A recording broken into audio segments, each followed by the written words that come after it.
I'm here with Dusty Baker, a man who needs no introduction. Bake, how you doing, man? It's great to see you. Hey, I'm doing great. Hey, life's pretty good at 75, so you gotta accept what's here. It's good to have you back around the Giants. It's good to have you back, and we're celebrating the 25th anniversary of the ballpark this year. Wow. Seems like yesterday, right? Oh, it sure does. Do you remember when you and Barry and everybody was going over there when it was just dirt? Yeah, I remember going over there. When they were building the stadium, and they had a pile of dirt, actually, big, looked like Mount Fuji. And so I went in there, and I was like, man, where's all that dirt coming from? Where's it going? And then they were talking about how they were trying to keep water from leaking into the stadium, and the possible wind tunnels. They were trying to cover all the bases, especially the prevailing winds. Do they go right to left, or do they swirl? I mean, there's all kind of stuff. And then Peter McGowan, he was there, and Peter wanted to make this a triples friendly ballpark, and I remind him that they can hit them too. You know what I mean? So yeah. I mean, I remember. It just seems like yesterday. And the thing about it is, before we got there, FP, we wanted to make a conscientious effort to pimp into the ballpark and not limp into the ballpark. From Candlestick transition from Candlestick to Pac Bell at the time. And we wanted to go in a winner, and we needed to go in a winner because they were, it was a privately funded ballpark. I was reminded about the PSLs and all this stuff is going to make it easier for us to, to afford and build the ballpark. The way it was constructed and the way it was financed, could be something that, other cities could duplicate. Yeah, 1999, last year at Candlestick, I was lucky enough to play for you that year, and it was hard for me not to sign back with the Giants because everyone was so excited about the new ballpark. That was a pitchers-friendly ballpark. And I remember Barry Bonds telling one of our Jason Smith, that hey, man, trust the ballpark. And he became a better pitcher when he learned to trust the ballpark. Like, hey, man, you can throw strikes. They can hit it hard as they want to. Sometimes it's not going to go out. And that's that makes a pitcher bolder, makes him braver, and makes him want to throw strikes. And I remember that conversation that Barry had with Jason. He turned to a heck of a pitcher because of it. Wow, that's good stuff. Well, let's talk about Barry a little bit. What was it like managing him? What was it like just being around him? I mean, you became a Giants fan because of his dad. Oh, yeah. Well, I became a Giants fan because of Bobby Bonds. And, they actually signed Barry and Bobby before they signed me. And then I came, a little later. But, Bobby was my prep school hero. He was on my dad's Little League team. I was with Bobby every day. I was 3 or 4 years younger than Bobby, but Bobby was like a man at 16 years old. Bobby was that kid that threw a no-hitter and hit 2 home runs. You know that kid. Yeah. It wasn't me, and it probably wasn't you. I was never that kid. But, that's when I first met Willie Mays because of Bobby. I almost held Barry the day before he was born, and Barry's grandma babysat me while my mom finished some classes at school. So, we go way, way back. And, Barry, I remember when he first signed with the Giants, how excited the city was, how excited his mom and dad were, and how excited he was, to come back home, because very few guys get to play in their hometown. And I was always told that it's better that you play in your hometown a little later in your career versus earlier in your career because, you're going to be distracted. You're going to be distracted by relatives, homeboys, let's hang out, let's do this and that. But after you get married, you're a little older, you're a little wiser. And then I suggest that, guys come home because you realize that job first and whatever you like to do, extra activities, come second. But, it was great managing Barry. I mean, it was challenging sometimes. Most racehorses are thoroughbreds, don't really like to be ridden. And so you have to, know exactly when to let them run and when to hey, man, just do your thing. And, the thing about it is you knew that when Barry Bonds was in the lineup, you had a great chance to win. I mean, not only offensively, he's known for the home runs. Barry was a great outfielder. He got a number of Golden Gloves. He was a great base runner. He was a guy that, that knew how to play baseball. These kids that are players' kids or like actors' kids. When I see like Kiefer Sutherland, I watched his dad. And you watch all the Estevezes and all those guys. They were on the set with their fathers, and so they're not intimidated at all by the stadiums. This is where they were raised, and Barry's always felt comfortable. Put you on the spot for a second. Was there one moment that sticks out for you managing Barry Bonds? Whether it was a home run, a big hit, or maybe even something that happened in the dugout or the clubhouse that we could talk about on camera? I'm sure. Well, Barry would work out in the morning. See, a lot of people thought Barry didn't work out. He was just natural, which he was. But Barry would work out in the morning and come in his locker and get his rest and sleep. But you had to if you were going to wake Barry up, you had to shake him and then back up. Guys like that. It's like, hey man, don't poke the bear. Yeah. And so you wake Barry up, he'll go in, brush his teeth. He hadn't taken a swing. He hadn't thrown a ball from the outfield. The first ball he threw was to the left field kid, the kid that's out there shagging, or the ball dude, or whoever it was. And then his first pitch that he would see, it'd be a home run. And I was like, man, how do you do that? I've never seen anybody. Everybody else preps for it, but I think Barry's mind. He hit with his mind as much as he hit with his body.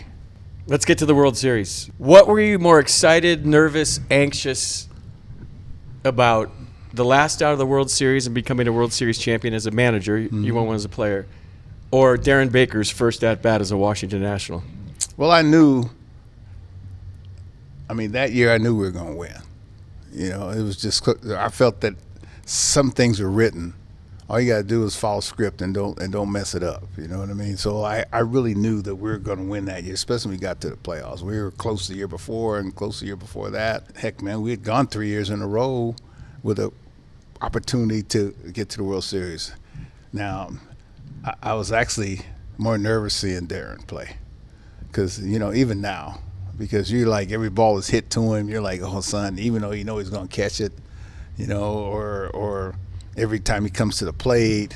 When he was in high school, some of the games when I was home, I'd be hiding behind a tree or something. And, the thing about it is, you always find your dad. I could find my dad. I don't care, man. And the game didn't start until I found my dad. In basketball, I look around, there's Pops. Okay, here we go. Well, same way with him. No matter where I am, he'll find me. And I don't ever see him looking for me. Could you tell where your dad was? Really? Yep. How? Same way. You just feel it. You sense it. Yeah. You can't explain it. You can't articulate it. Yeah, exactly. You were just talking about kids that grew up around famous parents. Do you think that helped Darren in his ascension to the big leagues? Oh, yeah. Being around it all the time with you in the clubhouse as a kid, around it all the time? And around the players. The players always made him feel comfortable because he wasn't the kid that was a little smart, but that got out of line. He was respectful. He didn't talk too much. He noticed everything.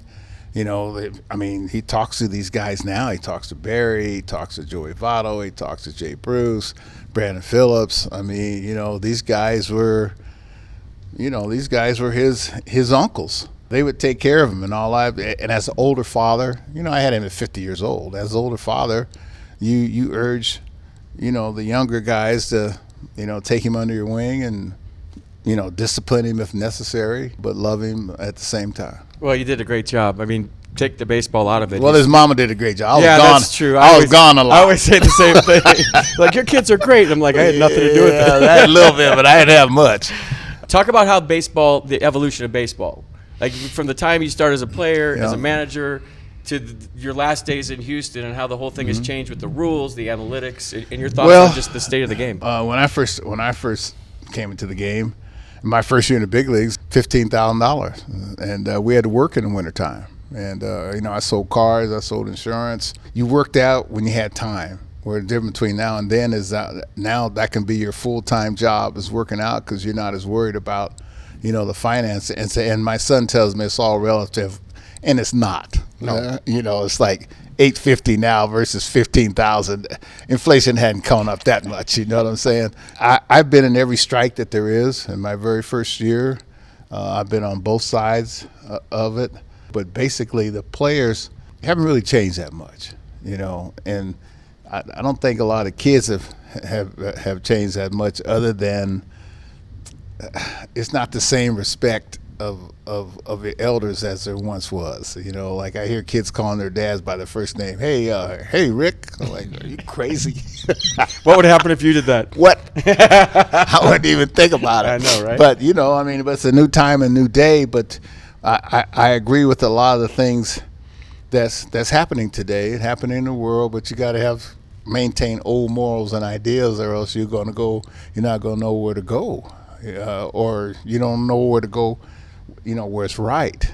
I love the game. I mean, they got some guys that are playing. I think that we've gotten to more physical part of the game than that's elevated far above the mental part of the game. How to play the game, how to have forethought in the game. We've kind of dehumanized the game to some extent, and it's still played by people, and it's still played with the feeling that you have, where a lot of times they're like, oh, we don't want to hear about feelings, we don't hear about this or that, we just want to hear about, does it compute and how the numbers will. That's fine. We've always used numbers, always. I mean, ever since I was in high school with numbers underneath my sleeve, my batting. You had that little chart you use every game. It's in your hand with, like, I don't know how you read it. It's so small, but you have all the matchups, all the numbers on it, and this is way before analytics. Right, and like people ask me, and I said, hey man, I've always used mathematics, and plus my brother, Vic, who passed. I mean, he was the first kid I knew that took stats. And I was like, how can you like this? And he loved it. And so I got into it a little bit, but I tried, like I said, it's hard to get into it all the way when you see you've been taught by such greats as Mays and Stargell and Hank Aaron, and just different things that they see that the average person or the average ball player doesn't see. And there's only a few people, exceptional people like that, like Barry Bonds sees it. Barry Bonds sees things that everybody else sees at a later moment. And Hank would see things and tell me about it. And he'd ask me, do I understand? I'd say yes every time. And bet you 80% of the time I didn't understand it. And he knew I didn't understand it. And he told me, he says, let me tell you what you do, son. He says, you may not understand what I'm talking about, but just retain what I'm telling you, and then someday you may see it. And there are some things I never forget. He told me to watch the shortstop move right before the pitch, and I didn't see him move. And then one day I saw Ollie Smith move. I saw it. I'm at the plate, and I said, that's what Hank's talking about. And I said, okay, here comes a breaking ball off Pete Bukovic, and I hit it over the left field fence. And the next day, Pete Bukovic asked me, and how'd you hit that ball? And Hank told me to don't be bragging on TV. He said, hey man, you probably hung it, or you threw it where you didn't want to throw it, and then next time he'll throw you another one. Now you got 2 home runs instead of 1. And so that's what I did. But that was just an example. He would tell me, like, hey, watch the left fielder. I'm gonna hit a ground ball between third and short, and he comes in, he looks down first and stands straight up, and then he's gonna throw the ball. He says, I'm trotting down to first base, and when his head goes down, I'm gonna turn on the speed, and he was on second base. You know who's good at that? Larry Walker. Oh, I believe that. He would jog into second base real slow, and if you put your head down, he'd just go Bam! right in front of you to third. And gone. And see, these are things that don't compute sometimes. These are things that will win you ball games, and these are things that you pass on to. And the things that I tell these guys, I mean, I love the fact that I played in the era when I played, because I was an in-betweener. Like Jim Gilliam used to take me to see Cool Papa Bell, or Satchel Paige played with me on the Braves, and just the stories and the lies, I think, that some of these guys would tell, but we didn't care. It might have been a lie, but it was so entertaining. And these things are in between generation guy, and which I'm trying to pass on to you, to the next guy and next guy, because I was always told that guys in the game told me there's not a lot new in the game. But it wasn't mine to possess and run off with it like I was going to do. It's mine to pass on to somebody else the way they pass it on to me. And you do such a good job of that still, even today, working with the Giants and working with the younger players. I don't know if people know this. You were my manager in 1999. We knew each other in Sacramento back in the day. You went to Del Campo High School. Then you were in Washington, D.C. for a couple of years when I was a broadcaster. So we've been around each other a lot in baseball. Our careers, we've been around each other. I don't know that I've ever been around somebody that knows so many people. And I'm talking about all different walks of life. You can go into Dusty's office, and it'll be the President of the United States, the President of the PGA, a rock star musician. I mean, you name it. You're like the most eclectic person in the history of baseball, like without a doubt. And it's so cool to like just see like who Bake's entourage is going to be for this day. That being said, I know you have a love for music, and I know you've been around some of the greatest musicians in the history of music, and you went to Jimi Hendrix concert, snuck into it. I know the whole story when you were a young kid, but talk about music in San Francisco, because this year the City Connect jerseys are going to kind of highlight the music history in San Francisco. So talk about music for a little bit. Hanging in San Francisco, like I graduated from high school, 67. That summer, my mom gave me and my buddy 2 tickets to the Monterey Jazz Festival. That's where I saw Hendrix.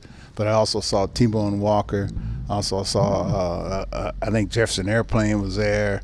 Then at Santa Clara, I was supposed to go there and play basketball. Well, I think I saw Jefferson Airplane and Stan Getz together. I mean, imagine Ike and Tina Turner at Winterland and the Spirit open, before them. I was just thinking the other day, and then we'd go always to Freeborn Hall in Davis. That was happening at the time, and I think I saw one of Bob Marley's last concerts. And to me, a musician express himself like we can't as athletes. I can hit a ball as hard as I can, but they don't know me unless they see me do an interview or something, and they still may not know me. But your music sort of transcends how you are. It's hard to hide behind not the feeling that you have in music. And I've told players, I said, sometimes you gotta look ugly while you play, because you see singers, they don't care how they look. It just you got beautiful music coming out. And I was fortunate enough when I played with the Braves, like Al Green and Isaac Hayes and the Temptations and David Ruffin and Rufus Thomas. I mean, you name them. That was a totally different scene at that time. While I was in the South, and I came back, and so, like a lot of my music came from Orlando, and when I was on the Braves, and he used to take me with me. He was like my uncle, my cool uncle that you could tell anything to. Like Hank was like my dad. Your dad, you can tell most things, but your dad, you can tell me anything. I don't think so. But your uncle, you can tell everything. And Orlando, he said, hey man, like I was into psychedelics and the rock and I was in the R&B too and blues because of my dad. But the San Francisco scene, man, was like, Santana. We see Santana like every week, and I love Santana. And then we see Tower Power. It's like, oh yeah, they're an opening band over here and there. But Orlando, he told me, he said, hey man, you got to get mellow. I said, what you mean, man? He says, because I used to go out with him. He says, do it like I do. And he would cross his legs, I cross my legs, trying to be cool like him. And so, I swear. And so he's like, hey, you got to dig, Stanley Turrentine? I said, no. Thelonious Monk, who my dad loved. And Miles, he loved Miles. But he loved like Celia Cruz, Chucho Valdez, whom I met through, Orlando. Tito Puente. All these dudes were like, Orlando knew him, and man, he could play the congas and the drums, and he could dance, and like he was like one of my heroes off the field and on the field. What were the spots you used to go to in San Francisco to see your music? Winterland, Fillmore, down the bay. Down the peninsula. Was that Circle Star? Yeah, Circle Star. Yeah, and then we went down to the. Down there and saw, I took some of the boys down when I was a manager to see Sade. We saw Rod Stewart down at going towards San Jose. What's it? The Shoreline Amphitheater. Yeah, and then so like we were always going to go, see some music because man, that's what you need. That's what you need for rhythm. That's what you need to hit with. That's what you need to think with. That's what you need to be mellow, because sometimes you get so uptight, and you don't even know you're uptight. I was telling JT Snow, who was working with Bryce Eldridge, Yeah. tell him to listen to some jazz, some Motown. Yeah. Get some rhythm at first base. Well, you know, when I was a batting coach, right? Yeah. I used to tell everybody, hey, man, pick your own music, boom, boom, right? So everybody come with their music, and I play them, and you hit with music. Because one time when I was a player on the Dodgers, Al Campanis and Tom Lasorda told me, to, you know, in Chicago, and they didn't have no lights in Chicago. And they were like, hey, man, we want you to go out dancing tonight. So I thought it was a trap, because usually they're trying to keep me in the room, and they told me to go out. I'm like, nah, I ain't going for that. They don't go out. You don't have no rhythm. I said, well, man, I'm a brother. I'm born with rhythm. And they're like, no, you don't have none right now. So I went out, danced, boom, I got hot. So I took that into when I was a batting coach. Whatever works. Whatever works, dude. When I was a player, I was in charge of the music on the bus, in the clubhouse, you know, or else I put myself in charge, to tell you the truth. You know, whatever mood I wanted to be in. I'd play jazz sometime, I'd play Snoop sometime, I'd play, oh, by the way, I went to see Snoop for his second time up in Sacramento, and I took my son and everything, and it was a blast this winter. Do you know Snoop? Well, you know, he knows me. He said I was his favorite player as a kid growing up when I was in awesome. L.A. Yeah, I know Snoop. Oh, that's cool. I love Snoop. I'll try to get Snoop for the All-Star game, and you know, they wouldn't let me. We couldn't pull it off when I was at the All-Star game in L.A. a couple years ago. But, you know, I would play, like I said, Tupac if I wanted to get, you know, more aggressive. And I try to let the guys in the clubhouse play their own music. And then have music, like you guys play Spanish music on Monday and rock and roll on Tuesday. Somebody's in charge, or somebody want country western Wednesday, and kind of let everybody get a sample of each other's music. And I did the same with food, and therefore we can, you know, be a unit. That sounds easy, but sometimes it's not. When I was in Oakland, we won 102 games, and we did that. We played Latin music one day, rock music the next day, rap, and everybody loved it because we loved each other. Yeah. We didn't care what was on. But you got to be careful, because I've seen guys fight over the music. Yes, Dude. that's why I said it's not that easy. Oh, yeah, especially if you're kind of hogging the music, the genre. No, we just played that yesterday, man. That's how I became friends with Barry. We were in Colorado the year I played for you in 1999, playing the Rockies, and he was in charge of the music, as you know, and we had lost like 6 in a row. I'm like, B, let me do the music today. And I'm like, he's like, no. I'm like, B, let me do the music today. We got to change it up. This ain't working, the same stuff you're playing every day.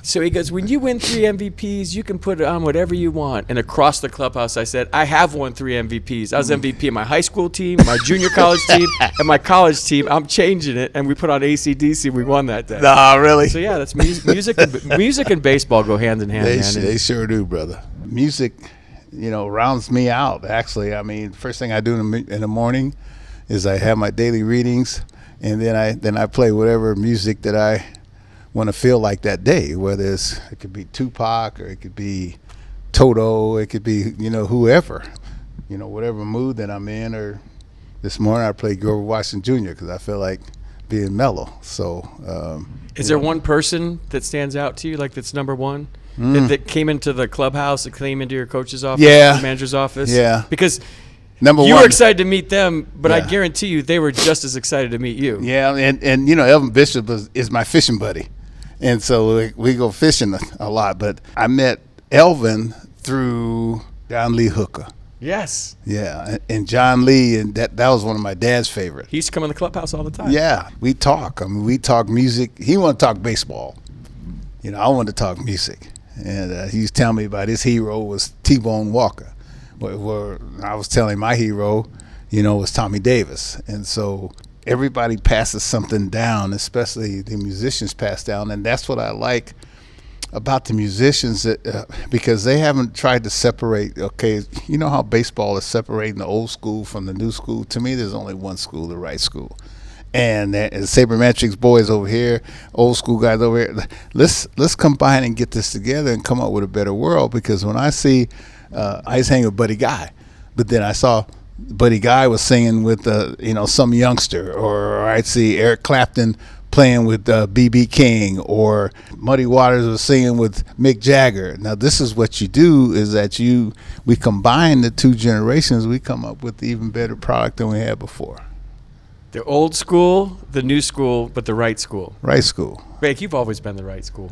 Well, not always. Yeah, you have, man. Thanks for your time today, man. Yeah. Have a great season. I think the Giants are going to be good this year. Really too. good. Me And it's too. been fun to see you. And it's been good to catch Well, it's up. going to be a good fight. It's going to be a good division. Yeah. And the teams that stay the healthiest, put their starting lineup on the field the most, is the team that's gonna win. I hope it's us. Well, I'll see you at the ballpark, man. Thanks for be coming there. today.